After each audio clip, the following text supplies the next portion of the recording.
ओम सादर नमस्ते जी। आप सबका हार्दिक स्वागत है हमारे चैनल आर्य टू आर्य में।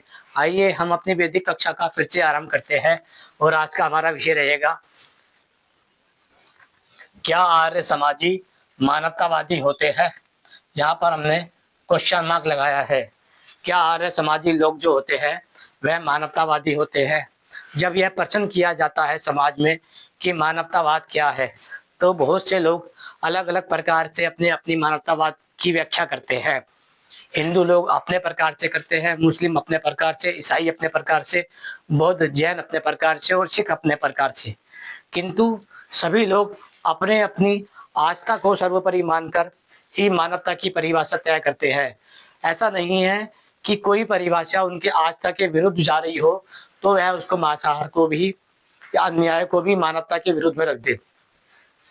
सभी लोगों का अपना अपना सांप्रदायिक धर्म है, जिन्हें वह धर्म मानते हैं, अपनी धार्मिक किताबों का पालन करते हैं और अपने द्वारा बनाए गए ईश्वर की व्याख्या करते हैं। लेकिन जब बात आती है मानव की, तो ये बात निर्भर करके सब पर निर्भर करती है कि जो हिंदू है, मुस्लिम है, सिख है, ईसाई है, बौद्ध है और जैन है, इनका जो मूल अस्तित्व है वह मनुष्य है। लेकिन अब ये मनुष्य ना होकर केवल एक सांप्रदायिक बन गए हैं, जिनमें हिंदू, मुस्लिम, सिख, ईसाई, बौद्ध और जैनियों की व्याख्या कर दी गई है। इनसे यदि पूछ लिया जाए कि आप क्या है, तो इनमें से एक भी व्यक्ति खड़ा होकर ये नहीं कहेगा कि मैं मानव हूँ, मैं मनुष्य हूँ। उसी प्रकार जो अनेक अनेक संप्रदाय होते हैं, वह भी अपने आप को अपने संप्रदाय के अनुसार देखने की कोशिश करते हैं। आइए उसी बीच में एक संप्रदाय निकल कर आता है, संगठन निकल के आता है, जिनको कहा जाता है आर्य समाज। आर्य समाज जो संस्था थी, आर्य समाज एक संस्था थी। इस संस्था का निर्माण स्वामी दयानंद सरस्वती ने किया था।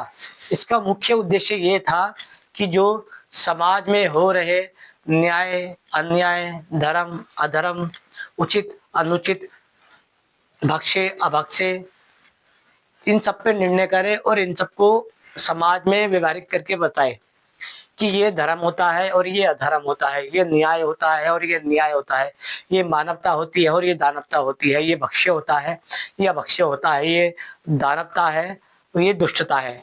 इन सबको अलग अलग करके बताने के लिए ही स्वामी दयानंद सरस्वती ने आर्य समाज की स्थापना की थी, ताकि लोगों को समझ आ जाए कि धर्म अलग चीज है, अधर्म अलग चीज है, ईश्वर अलग चीज है, अनिश्वर अलग चीज है, मानवता अलग चीज है, दानवता अलग चीज है।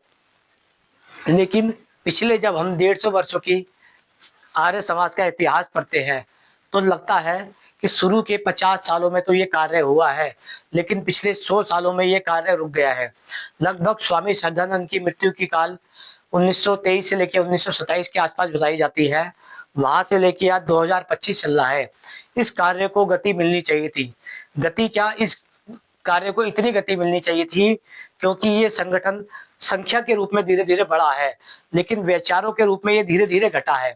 भारत में जातिवाद, पाखंडवाद, मांसाहार, अपराध, बलात्कार, चोरी, दुष्टता, अन्याय, पाखंड, अनिश्वरवाद, अभक्ष्यवाद इतना बढ़ गया है कि जो 100 साल पहले 10% था, आज वह लगभग 80 से 90% हो गया है। यदि आर्य समाज संस्था ने अपना कार्य सक्रिय रूप में निभाया होता, तो वह धर्म और समाज में दोनों में ही अलग पहचान ले लेता। लेकिन वर्तमान में 150 वर्ष होने के बाद भी आर्य समाज को आज भी भारत में ना ही सामाजिक पहचान मिली है और ना ही उसे धार्मिक पहचान मिली है। आप कितना भी कह सकते हैं कि आर्य समाज की भूमिका भारत में बहुत ज्यादा है, लेकिन यदि सक्रिय भूमि में देखा जाए तो भारत का लगभग 80 से 90% लोग आर्य समाज का नाम भी नहीं जानते, स्वामी दयानंद का नाम तक नहीं जानते। आइए विचार करते हैं हम, क्या आर्य समाजी लोग जो होते हैं,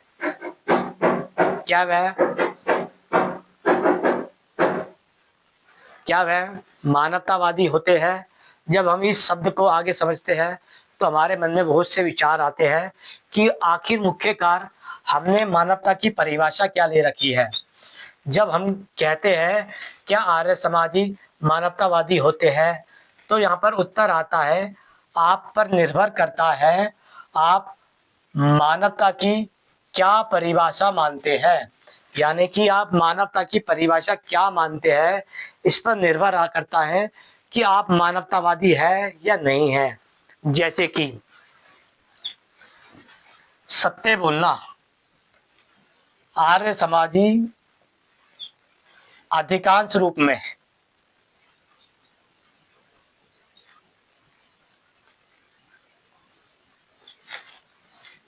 आर्य समाजी अधिकांश रूप में सत्य बोलता है, इस पर हमें तनिक भी संदेह नहीं है।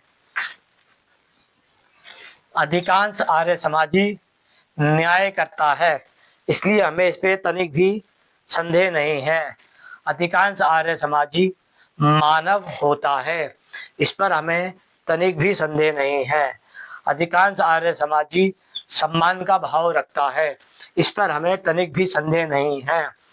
अधिकांश आर्य समाजी सत्कार करना चाहता है, इसलिए हमें तनिक भी संदेह नहीं है कि आर्य समाजी सत्कार नहीं करता। आर्य समाजी सम्मान भाव रखता है, इस पर भी हमें तनिक भी संदेह नहीं है। अधिकांश आर्य समाजी परोपकारी होना चाहता है, इस पर भी हमें तनिक भी संदेह नहीं है। अधिकांश आर्य समाजी अहिंसा का पालन करता है। यानी कि पहली जो कसौटी है मानव की, हम मानव की कसौटी में सत्य बोलना, न्याय करना, मानव होना, सम्मान करना, सत्कार करना, सम्मान होना, परोपकारी होना और अहिंसा होना रखते हैं। यानी कि पहली कसौटी है कि आर्य सामाजिक लोग मानव होते हैं, इस पर हमें तनिक भी संदेह नहीं है। अब आता है इसका विपरीत। क्या अधिकांश आर्य समाजी सत्य का उपदेश करते हैं? नहीं। क्या अधिकांश आर्य समाजी न्याय का उपदेश करते हैं? नहीं। क्या अधिकांश आर्य समाजी मानवता का उपदेश करते हैं? नहीं। क्या अधिकांश आर्य समाजी सम्मान का उपदेश करते हैं? नहीं। क्या अधिकांश आर्य समाजी सत्कार का उपदेश करते हैं? नहीं। क्या अधिकांश आर्य समाजी समानता का उपदेश करते हैं? नहीं। क्या अधिकांश आर्य समाजी परोपकार का उपदेश करते हैं? नहीं। क्या अधिकांश आर्य समाजी अहिंसा पालन का उपदेश करते हैं? नहीं। यानी कि जब ये सभी कार्य व्यक्तिगत रूप में किए जा रहे हैं, जिसे हम सत्य बोलना कहते हैं, न्याय करना, मानव होना, समान होना, सत्कार करना, समान होना, परोपकार करना और अहिंसा का पालन करना, इन सब में आर्य समाजी लोग व्यक्तिगत रूप में मानव होने की पहली कसौटी को पार कर जाते हैं। लेकिन जब दूसरी कसौटी आती है, जब वह सामाजिक रूप में कार्य करते हैं, तो वह अधिकांश रूप में यानी कि 99.99% कह सकते हैं, या 90%, 95% या 98% मान लीजिए, वह सामाजिक रूप में सत्य का उपदेश नहीं करते, न्याय का उपदेश नहीं करते, मानवता का उपदेश नहीं करते, समानता का उपदेश नहीं करते, सत्कार का उपदेश नहीं करते, सम्मान का उपदेश नहीं करते, परोपकार का उपदेश नहीं करते, अहिंसा का पालन का उपदेश नहीं करते। इसका अर्थ यह है कि जो आर्य सामाजिक लोग हैं वह या तो अपने व्यक्तिगत जीवन में ये कार्य करते हैं, या फिर वह अपने भावनों के अंदर तक इस बात को सीमित रखते हैं। वह भावनों में और व्यक्तिगत जीवन में तो मानव है, लेकिन वह सामाजिक रूप में इस कार्य को नहीं करते, जिससे हम ये कह सकते हैं कि आर्य समाजी व्यक्ति मानव होता है, लेकिन दूसरे तौर पे हम उन्हें मानवतावादी नहीं कह सकते, क्योंकि मानवतावादी व्यक्ति का मुख्य लक्षण होता है वह संसार के सभी मानवों के लिए कार्य करते हैं, ना कि वह अपने निजी परिवार के लिए, अपने विशेष परिवार के लिए और केवल अपने ही समाज के लिए कार्य करते हैं। यहाँ पर आर्य समाजी फेल हो जाते हैं। अब दूसरा आता है, यह वह कर्म है जो मनुष्य को करने चाहिए थे, लेकिन वह नहीं करते। व्यक्तिगत जीवन में करते हैं, सामाजिक रूप में नहीं करते। अब आता है जो कर्म नहीं करने चाहिए, जैसे कि अधिकांश आर्य समाजी असत्य नहीं बोलता। अधिकांश आर्य समाजी अन्याय नहीं करता। अधिकांश आर्य समाजी दानवता का पालन नहीं करता। अधिकांश आर्य समाजी अपमान नहीं करता। अधिकांश आर्य समाजी दुष्कार नहीं करता। अधिकांश आर्य समाजी असमानता नहीं करता। अधिकांश आर्य समाजी भेदभाव नहीं करता। अधिकांश आर्य समाजी अपराध नहीं करता। लेकिन अधिकांश आर्य समाजी हिंसा भी नहीं करता। इस कसौटी पर भी आर्य समाजी सही उतरते हैं तो यहाँ पर वह मानव सिद्ध होते हैं, यानी कि वह जो कर्म करते हैं उसमें भी मानव सिद्ध होते हैं और जो वह गलत कर्म नहीं करते हैं इसमें भी मानव सिद्ध होते हैं। यहाँ दोनों कसौटी पे वह मानव सिद्ध हो रहे हैं। लेकिन बात जब आती है मानवतावाद की, तब वह यहाँ फेल हो जाते हैं, क्योंकि अधिकांश आर्य समाजी असत्य का विरोध नहीं करते। अधिकांश आर्य समाजी अन्याय का विरोध नहीं करते। अधिकांश आर्य समाजी दानवता का विरोध नहीं करते। अधिकांश आर्य समाजी अपमानता का विरोध नहीं करते। अधिकांश आर्य समाजी दुष्कारने का विरोध नहीं करते। अधिकांश आर्य समाजी असमानता का विरोध नहीं करते। अधिकांश आर्य समाजी भेदभाव का विरोध नहीं करते। अधिकांश आर्य समाजी अपराध का विरोध नहीं करते। अधिकांश आर्य समाजी हिंसा का विरोध नहीं करते। अब यदि बात की जाए तो यहीं पर बोला जा सकता है कि आर्य समाजी मानव होते हैं, क्योंकि वे असत्य नहीं बोलते, अन्याय नहीं करते, दानव नहीं होते, अपमान नहीं करते, दुत्कार नहीं करते, असमानता नहीं करते, भेदभाव नहीं करते, अपराध नहीं करते और हिंसा नहीं करते। लेकिन वह मानवतावादी सिद्ध नहीं होते, क्योंकि वे असत्य का विरोध नहीं करते, अन्याय का विरोध नहीं करते, दानवता का विरोध नहीं करते, अपमान का विरोध नहीं करते, दुत्कारने का विरोध नहीं करते, असमानता का विरोध नहीं करते, भेदभाव का विरोध नहीं करते, अपराध का विरोध नहीं करते, हिंसा का विरोध नहीं करते। इसका अर्थ ये होता है, यदि मुख्य रूप में ये समझा जाए तो आर्य व्यक्ति को आप मानव तो मान सकते हैं, लेकिन आप उन्हें मानवतावादी नहीं मान सकते, क्योंकि आर्य समाजी के अंदर वह गुण जो मानवतावादी होते हैं वह अब दिखाई नहीं देते। वह अपने जीवन के लिए, अपने परिवार के लिए, अपने लिए और अपने समाज के लिए तो मानव है, लेकिन वह पूरे मनुष्य जाति के लिए मानवता को धारण नहीं करते। इसलिए हम ये कह सकते हैं कि एक आर्य समाजी सत्य बोलता है, न्याय करता है, मानव होता है, सम्मान चाहता है, सत्कार करता है, समान होता है, परोपकारी होता है, अहिंसा होता है। दूसरी ओर वह असत्य नहीं बोलता, अन्याय नहीं करता, दानव नहीं होता, अपमान नहीं करता, दुत्कारता नहीं, असमानता नहीं करता, भेदभाव नहीं करता, अपराध कर्म नहीं करता और हिंसा नहीं करता। इन कर्मों से हम कह सकते हैं कि सभी आर्य समाजी मुख्य रूप में, अधिकांश में वह मानव है, यानी कि मनुष्य है। लेकिन हम उन्हें मानवतावादी नहीं कह सकते, क्योंकि वह सत्य का उपदेश नहीं करते, न्याय का उपदेश नहीं करते, मानवता का उपदेश नहीं करते, सम्मान का उपदेश नहीं करते, सत्कार का उपदेश नहीं करते, समानता का उपदेश नहीं करते, परोपकार का उपदेश नहीं करते और अहिंसा का उपदेश नहीं करते।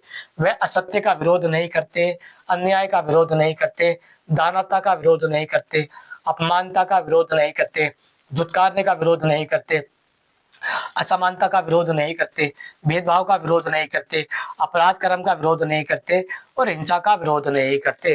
ये सब दो व्यवस्थाएं हैं, पहली है व्यक्तिगत और दूसरी है सामाजिक। व्यक्तिगत जीवन में हम कह सकते हैं कि आर्य समाजी व्यक्ति अच्छे होते हैं, लेकिन जब सामाजिक रूप की बात आती है तो इनको मानवतावादी और समाजवादी की गिनती में नहीं गिना जाता। क्यों? कारण है क्योंकि ये है वहां पर मौन हो जाते हैं जहां पर इनका बोलना अधिक आवश्यक होता है।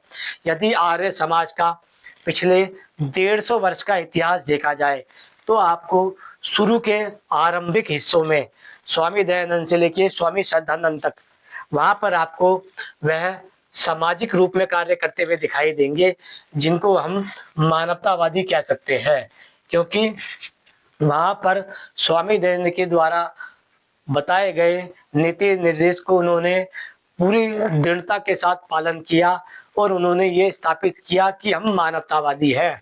लेकिन आज जिस हम आर्य समाज को जानते हैं वह पिछले 100 वर्षों का इतिहास बताता है उसका, कि आर्य समाजियों ने किसी भी क्षेत्र में सामाजिक आंदोलन नहीं किया। ना ही उन्होंने सत्य के लिए कोई आंदोलन किया, ना ही न्याय के लिए कोई आंदोलन किया, ना ही मानवता के लिए कोई आंदोलन किया, ना ही समानता के लिए कोई आंदोलन किया, ना ही सत्कार के लिए कोई आंदोलन किया, ना ही समानता के लिए कोई आंदोलन किया, ना ही परोपकार के लिए कोई आंदोलन किया, ना ही हिंसा अहिंसा का पालन के लिए कोई आंदोलन किया, ना ही असत्य का विरोध के लिए कोई आंदोलन किया, ना ही अन्याय के विरोध कोई आंदोलन किया, ना ही दारकता के विरुद्ध कोई आंदोलन किया, ना ही अपमानता के विरुद्ध कोई आंदोलन किया, ना ही दुष्कारता के विरुद्ध कोई आंदोलन किया, ना ही असमानता के विरुद्ध कोई आंदोलन किया, ना ही भेदभाव के विरुद्ध कोई आंदोलन किया, ना ही अपराध कर्म के विरुद्ध कोई आंदोलन किया, और ना ही हिंसा के विरुद्ध कोई आंदोलन किया। यदि बात की जाए आर्य समाजियों की, तो आप आर्य समाजियों को मानव की कैटेगरी में रख सकते हैं, लेकिन आप उन्हें मानवतावादी की कैटेगरी में नहीं रख सकते, क्योंकि यहाँ पर पूरा का पूरा आर्य समाज अधिकांश रूप में फेल हो जाता है। जब हम कहते हैं क्या आर्य समाजी मानवतावादी होते हैं, तो हमें ये कहना पड़ता है बड़े दुर्भाग्य से, बड़े ही शर्म के साथ में, कि आर्य समाज व्यक्तिगत रूप में, पारिवारिक रूप में और अपने आर्य सामाजिक रूप में वह मानव है, लेकिन वह पूरी मानवता के लिए मानवतावादी सिद्ध नहीं होता है। इसका हम बड़ा ही खेद प्रकट करते हैं, लेकिन वास्तविकता यही है जो आपको बताई जा रही है। आशा करते हैं ये विषय आपको सरलता से समझ आया होगा। एक विषय और निकल कर आता है, जब हम ये सब बातें करते हैं तब दूसरी तरफ निकल के आता है कि आर्य सामाजिक लोग जो है वह ईश्वर को मानने वाले होते हैं, यानी कि वह व्यक्तिगत जीवन में, पारिवारिक जीवन में और यहाँ तक कि आर्य समाज के सामाजिक जीवन में भी ईश्वर को मानने वाले होते हैं। लेकिन वह हिंदू समाज में या मानव समाज में आज भी ईश्वर के प्रतिनिधित्व बन के कार्य नहीं कर पाए हैं, जिसके कारण ये कहा जा सकता है कि आर्य समाजी व्यक्तिगत जीवन में तो ईश्वरवादी होता है, लेकिन वह सामाजिक कार्यों में ईश्वरवादी नहीं कहलाता। उसी प्रकार एक आर्य समाजी अनीश्वरवाद को नहीं मानता, यानी कि वह मानता है कि सृष्टिकर्ता केवल एक है जो इस संसार की रचना करता है, लेकिन वह इसका तो पालन करता है कि वह अनीश्वरवाद को नहीं मानता, लेकिन वह अनीश्वरवाद का विरोध नहीं करता।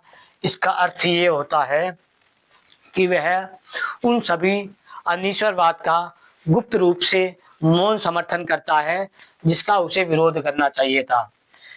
अब यदि बात की जाए आर्य समाजियों की और स्वामी दयानंद की संस्था की, जिसका नाम उन्होंने आर्य समाज रखा था, इस आर्य समाज संस्था का पहला कर्तव्य यही था कि वह सामाजिक रूप में सत्य का उपदेश करे, सामाजिक रूप में न्याय का उपदेश करे, सामाजिक रूप में मानवता का उपदेश करे, सामाजिक रूप में सम्मान का उपदेश करे, सामाजिक रूप में सत्कार का उपदेश करे, सामाजिक रूप में समानता का उपदेश करे, सामाजिक रूप में परोपकार का कार्य करे, सामाजिक रूप में अहिंसा का पालन का उपदेश करे। उसी दूसरी तरफ उनका मुख्य दूसरा कार्य था कि वे असत्य का विरोध करे, अन्याय का विरोध करे, दानवता का विरोध करे, अपमानता का विरोध करे, दुष्कारता का विरोध करे, असमानता का विरोध करे, भेदभाव का विरोध करे, अपराध का विरोध करे और हिंसा का विरोध करे।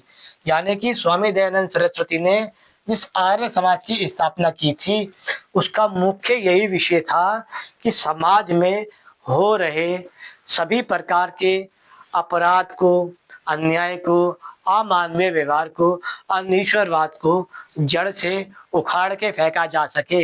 लेकिन पिछले 100 वर्षों के इतिहास में ये समझ आता है कि आर्य समाजियों ने अपनी संस्था का, अपने समाज का, अपने परिवार को तो लाभ किया है, लेकिन उन्होंने मानवता की कसौटी पर 100% फेल हुए हैं।